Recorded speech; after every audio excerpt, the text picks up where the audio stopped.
इसमें मैम एक सबसे ज़्यादा डायग्नोसिस को लेकर एक हमेशा बार-बार ये सवाल पूछा जाने वाला कि अब जैसे कोई अल्सर है जहाँ पर आपको लग रहा है कि अब इसकी जहाँ बायोप्सी का आप बात करेंगे, तो वहीं उनको शुरू हो जाता है कि नहीं ये तो, और हमेशा बायोप्सी में वो डिले भी करते हैं, लेट भी करते हैं कि यहाँ पर कुछ अगर निडल लगेगा, कुछ और होगा तो कैंसर बढ़ जाएगा। तो इस बारे में ये सबसे ज़्यादा वर्ल्ड वाइड गूगल पे सर्च किया जाने वाला मतलब मैटर है।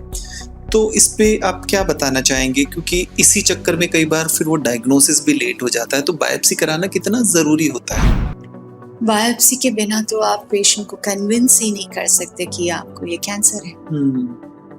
सो बायोप्सी इज मैंडेटरी, बट कभी कभी एक ऐसे एरिया में भी होता है जो कि आप एक्सेस नहीं कर पाते हैं, फिर भी आप कोशिश करते हैं। या कभी कभी कैंसर्स इतने कैरेक्टरिस्टिक होते हैं कि आपको पता है ये तो बीमारी यही है।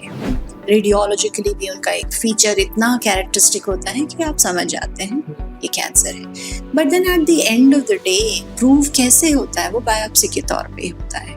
बट लोगों को ये एक मिथ है, भय इस बात का है कि आप अगर उसको छेड़ेंगे तो ये रफ्तार से बढ़ जाती है, पर ये बहुत गलत है।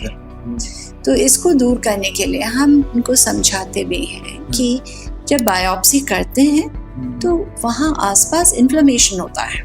जब भी आपके हाथ में या कहीं पे भी चोट लगती है तो सूजन आता है, बिल्कुल। लालपन आता है। तो सेम थिंग जहाँ बायोप्सी करेंगे थोड़ा आसपास के एरिया में सूजन आता है, तो उस पे लगता है कि पेशेंट्स को ये तो बीमारी बढ़ गई है। बिल्कुल। पर ये एक आम प्रक्रिया है।